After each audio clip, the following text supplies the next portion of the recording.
So there's nothing I feel like I can do to prepare for September to not hit me like a ton of bricks.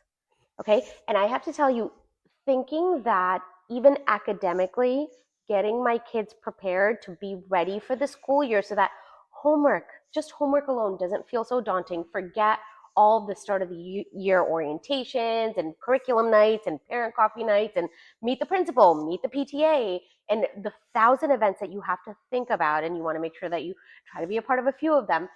I feel that there's nothing I can do. And the end of August felt to me like this eerie storm that was brewing inside. And I'm like, I have so much anxiety about the beginning of the school year. I've got a sitter in place. The kids did a ton of math practice over the summer. I have their schedule for their activities figured out. I know what my morning needs to look like in order to prepare and leave the house in a timely fashion. And still, when school started, I was like, WTF. So yeah, we are in that, and I feel that it's slowly starting to simmer down a little bit, but I just don't know how to make September feel less overwhelming, or maybe it's just a goal that I'm never going to achieve. September knocks the wind out of me. Yeah. Every time it knocks the wind out of me. And it's so funny, right? Like, we know it's coming. Yeah. It's coming every year. The feeling, the experience, everything is the same, but you're absolutely right. Like Yeah. there are a couple things this year that I did differently, and which we'll talk about in a second, but I would say across the 12 months of the year, the single most stressful and anxiety ridden and harebrained and frazzled time of year for me is September, or at least the start of school. I know it starts different times in different parts of the country, but for us, it's September. So tell me, like, when did you start prepping for school, and what did your school prep look like? And what would you do differently? Yeah, I actually still cannot, and maybe I need to have more insight because I feel like I did everything I possibly could. So, got them sneakers in advance, got them their beautiful clothes for the fall semester well in advance, was so worried about math. Math is intense that I put them in this awful, I will not tell you the name of the program, this awful program that met twice a week for 2 hours each time, and each time they met had 2 hours worth of homework. So they were doing 8 hours worth of math every single week for the entire summer, and I would pick them up from camp, and they would be half dead. I would drag their poor little bodies to this math class. And it definitely helped. So I was thinking about every angle of what I can do differently. But I think it's just the having to wake up, having to make lunches, having to make sure everybody has everything in their backpack, having to make sure that they're out of bed, brush their teeth, have breakfast, put everything together and run to drop them off on time is just really, really incredibly overwhelming. So like when you think about August, like this year, so you helped prepare them for school academically, right? Through the math. How did you prepare yourself for the storm that was coming? We never got off schedule. My kids never slept in, and they never went to bed late. Okay, that's so good. that the routine stayed in place. I'm curious to hear what else could I have done. Yeah, so I woke up one day in August, probably 10 days before school started. I was like, I should probably get organized, right? So like the kid stuff was done, right? Getting your supplies, getting their outfits, getting their sneakers, getting their backpacks. That stuff I started like in an appropriate enough time. That was fine. But it's the thinking about how my day would run when school starts from morning to the evening, and starting to think about what are the things that I can do to like prepare for that.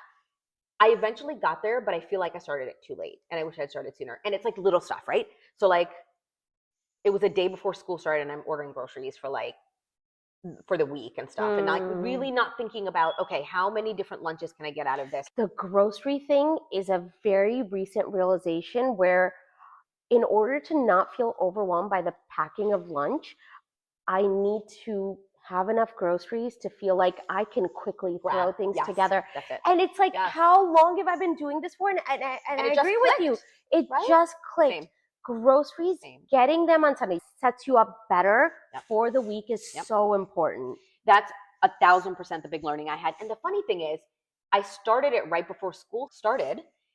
These are all things I could have been thinking about in advance. You know what I mean? I kind of stumbled into it. And so like that was my big learning, is like thinking about food and breakfast and lunch and everyday lunch, and thinking in advance what they're going to eat for lunch every day, Monday through Friday, so that I'm not figuring it out the day out. So that was one. The second thing is my physical space. Like preparing my physical space for being in school, right? Yeah. So this year we finally this summer had a mudroom built, which we did not have. So backpacks were like in every corner of the house. Folders. I remember they oozed out of that closet. Every closet. Like I could never find a pencil when it was time for homework. I could never find a glue stick, like all of that. So this summer we situated some stuff. But again, I was like, if I started this a little bit earlier in the summer and did a little bit throughout the summer, the ease would have been better. It was very frantic. And then like you're already then triggered from an anxiety perspective. You're not just triggered, but you're already running behind your schedule. I'm already behind. You're running behind your schedule. Yes. And that's the overwhelming part. And I think we talked about this last night. The anxiety, no matter how much you prepare, is going to be there. So I think prepping the physical space is really important. And again, it didn't occur to me till later. So like this is a little stuff. I'm going to say this and tell me if any of this like clicks for you. But water bottles. I have 3 girls. I have 37 water bottles of every size, shape, and color. And like every year, and when the school year starts and when we get into the mix of things, I'm like frantically looking for a top and a bottom and a thing that matches, and they don't like this one or they like this one or we never touch this one. So like it dawned on me one day before school started that I need to just cleanse, right? And got rid of a bunch, set up a perfect station. Now I have a system. Same with lunch boxes and snack bags and all that. Get rid of everything that's not being used, reset, all of that. That was the second thing. The third thing was like their instruments, because they're in band and orchestra, whatever. Where's that stuff going to go every day? Because it's all over the house. So like the one thing I did do this year, but again, if I had started it sooner, I could have done even more, was set my physical space. So there was always a spot to put stuff. So I was not always looking for stuff, because nothing triggers me faster than needing something and not being able to find it. Like I will go 0 to 60 in 4 seconds. Do you remember Marie Kondo? Yes. You just hug it and you let let it go. So that's me. I do not You're have a big declutter. Yeah. And we've talked about this, I am such a minimalist. Each kid has 1 water bottle. Each kid has 1 lunchbox. To the point that my daughter left her water bottle in a different town, and we're like, what is she going to do? My husband went the next day, drove 20 minutes there and 20 minutes back to get that water bottle. There was no other one. Exactly. And like you have your belongings and you have to hold on to your belongings. Well, that's a good way to deal with that then. It's just to like declutter. But also the second thing is, whether it's violin, whether it's backpack, whether it's shoes, the kids have a routine where they come in and every place has a thing. So we do have that stuff in place, but it's still not any chaos. It's still not any. Can we talk about calendar management when school starts? Yeah. Right? So calendar management, that thing is chaos. Yeah. And like there's all these different things we use. I'm curious, how do you keep on top of your school assignments, your responsibilities as a parent? Anytime an activity comes their way, they're invited to a birthday party, anytime they have some special night or something to do, it has to go in that calendar immediately. Yeah. I've never kept a calendar like this. I've realized even for like my weekends, when I see that there are pockets of time, like I have 4 hours, that's not 4 hours I've now purposed to just like do nothing. There is never do nothing, because then you're falling behind if you really use those 4 hours to do nothing. So I have now, like Sunday mornings, I have like 3.5 hours and I'm like, go grocery shopping, go do this return. Everything in my life is now in a calendar. Do you find that calendaring blocks of time to do chores, is that helpful to you, or is that more triggering or stressful? I think it's helpful. Interesting. It's really helpful. Is that triggering or stressful? It is. Like I need to see free blocks, otherwise I feel trapped. Yeah. I feel very suffocated. I'm trapped by the calendar, if that makes sense. Right? So like I'll just feel like I am beholden and my entire life is now overstructured in a way that I don't feel a sense of freedom. I feel that way too. Still. I absolutely do. And you know how I compromise it? So like the kids eventually, go to sleep and are completely asleep by 9 o'clock. And then I'll have whatever chores I need to do. I make sure my kitchen is spotless before I go to bed because I have to wake up to a clean kitchen. I have to. It starts my day off wrong if I don't. But like, even if it's late, I'm going to get my time that I need to just zone out at the expense of my sleep. Always. At the expense of my sleep. And that's where the bad decisions happen and the unhealthy eating and all of those things. Yeah. So much. Yeah. So much. My bag of candy corn. I was thinking about that bag of candy corn. I ate an entire bag of candy corn at 10:30 p.m. Oh my god! So like, I don't know what it did to my teeth. I don't know what it did to like my blood sugar. I don't know what it did to like it did nothing good for my body, but it did lots of good things for my mental health. So now great. I'm really going off the parenting, September activities, but I really want there to be research, and maybe there is research on like why women who are spread incredibly thin as mothers end up binging at night. And like we know that a lot of so it good. because you're nurturing yourself. That's your way of nurturing yourself. We all know that's an unhealthy way of nurturing ourselves, but I'm more curious about why we turn to food versus yoga or like, and I think some moms do, and I'm not that mom, but I know many moms that I speak with who cope with their fatigue and anxiety through food, but only at night. Yes. I am all day, I'm like, But I don't need that donut. Think about it. You know why? Why? Tell me why. Unpack it. Because it's something I'm doing for myself to What feed is what is it about the night? It's all about me. There's no one else. There's no one else. Right? There's no one else calling on you or tugging on you. There's no one else asking of your time. Your work is not asking anything of you at 10 p.m. I mean, maybe it is, but it's not asking. Your kids aren't. Your husband's hopefully out somewhere else in the house, away from you in that moment. Because he needs to be away from me. You need your me time. And so it is a pocket of time that is so, to me, that pocket of time is the most indulgent thing for myself. And so I will then indulge all my indulgences, whether it's like scrolling on end, doom scrolling, absolutely, whether it's eating something that I'm going to regret the next morning, whether it's shopping online and buying things I don't need. It's just, I feel in that moment that I have held back on myself for 20 hours of that day, that like in that moment, I don't say no to anything to myself. So, but if you think about it, it's almost like binge indulging. It's like binge dopamining for yourself. Yes. Instead of doing it in little pockets throughout the day to like feed your soul, you're trying to get it all in this very small window of time. And then it's like lots of bad decisions. But you know, so the few that times feel amazing. The few times that I've like exercised or went, you know, on the treadmill, I'm like, why don't I do this more? But then the days that I'm incredibly tired, it's like, no, I don't want to do that. Even if it's something I'm doing to better myself, it's still another to do, another responsibility. Totally. That I see it as. So I don't know. I still am very curious about why food. Why don't I go crazy shopping? It's really food for me. For like, you, I go crazy. Well, you were never like a big shopper. That's why. You know, like it's what shopping overwhelms me. I think that's shopping overwhelms. Decisions overwhelm me. If I don't have to make a decision, I won't do it.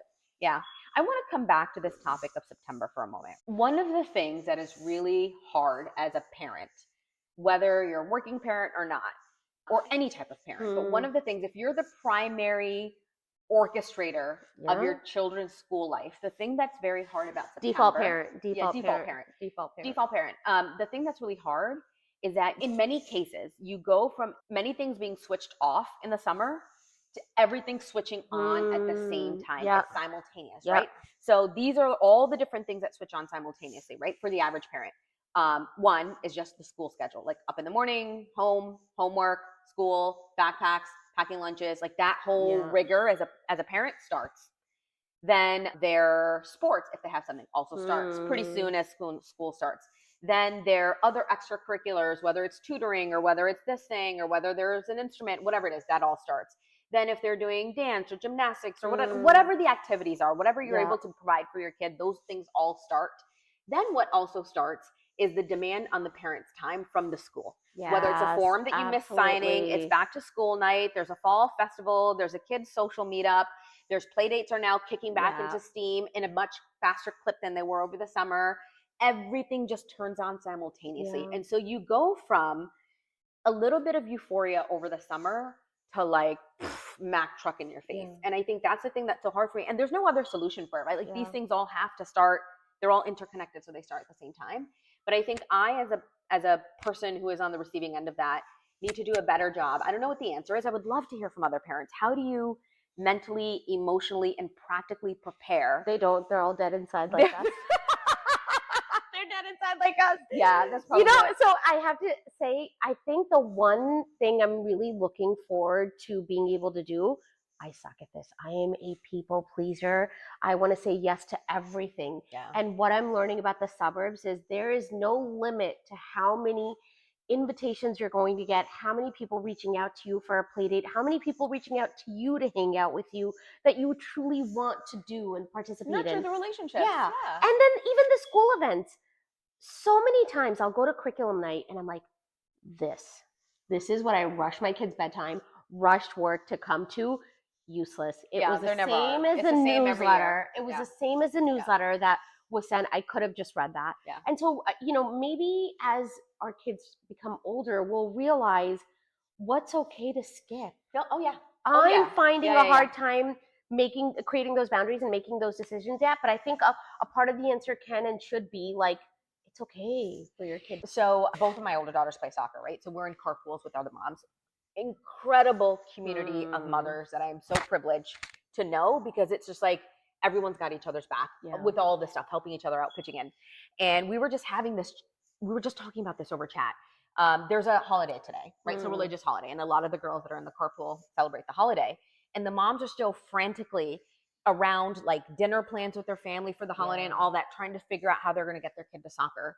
And like, we're so conditioned to, I can't miss anything, or my kid can't miss something, that it took, one of the moms was saying, like, my husband was like, of course they're not going to go, today's a holiday. But like, as mothers, we feel such a high level of guilt to have our kids skip stuff that sometimes we lack perspective, which is just zoom out for a second and miss a day of soccer practice. It's going to be okay. They're 10, right? Like, they're 10. They're going to be fine. If they miss that like random thing, social event at school, I'm like, oh my God, if they don't go, they're not going to have any friends. Everyone else is going. She's going to feel so left out. Everyone's going to be best friends from there on out, and my kid's going to be left. Like, all of these. So much of this is our trauma, you guys. So irrational. Yes. So irrational over the summer, right? I'm like, I have to put the kids in some sort of soccer league or some sort of thing, because everybody else is going to play and then they're going to fall behind. They're all at the same level. Like, a week or two of soccer camp doesn't suddenly make you into Messi or Ronaldo. You're going to be the same kid probably. So like, there is such a very irrational amount of pressure we put on ourselves to show up for every single thing. And other kids. We just need more JOMO. Yeah. And it's been I try to do that, and my husband's like, no, he can't miss any soccer. Like, he can't for the rest of the year. It's so he funny. can't miss soccer. And Ron's the opposite. I'm like, we have to be at everything. You and Wasim are very similar in that space where you're like, and then Ron's like, dude, I could have missed soccer today. I could have skipped soccer today. I think you should. Okay, are you going to skip it for your kid? I think you should. Are you going to skip it for your kid? It's not practice. It's like a special event. They've been invited to like walk onto the field. No, now I've got the whole thing. He's got his gear, all of that. So, but I would have loved to miss it. I'm gonna make her skip. But all right, so September, here we are. But you know what the good news is? It's over. It's the end of September. It's over. We're now stepping into pumpkin spice lattes and apple picking and costume shopping and all of that scarves good and fun. boots. Yeah. Well, no. Okay. It's just So as bad. you make that.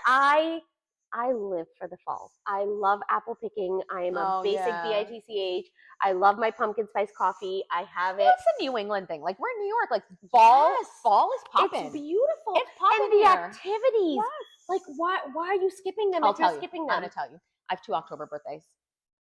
I have 2 kids. By the way, can we go back to September for a second? Can we go back?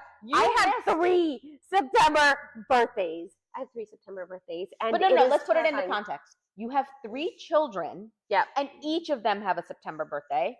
2 of whom have the same birthday. They're 6 years apart and have the same birthday. So September's bad. September is bad. But birthday it's over. parties, invitations, favors, organizing, booking venues, all of that.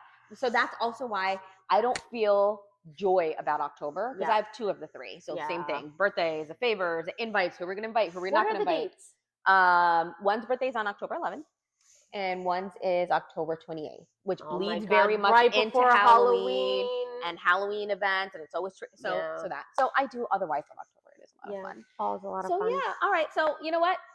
I hope this is helpful for some of you to sort of just. There's not anything we can do. Sometimes it's just helpful to get it off your chest. But the good news is we survived September. We did survive September. We survived September. What more can you ask for? Can I tell you what's the second worst time of year? June. But we have a good 10 months till we get there. So until then, we're going to enjoy the ride.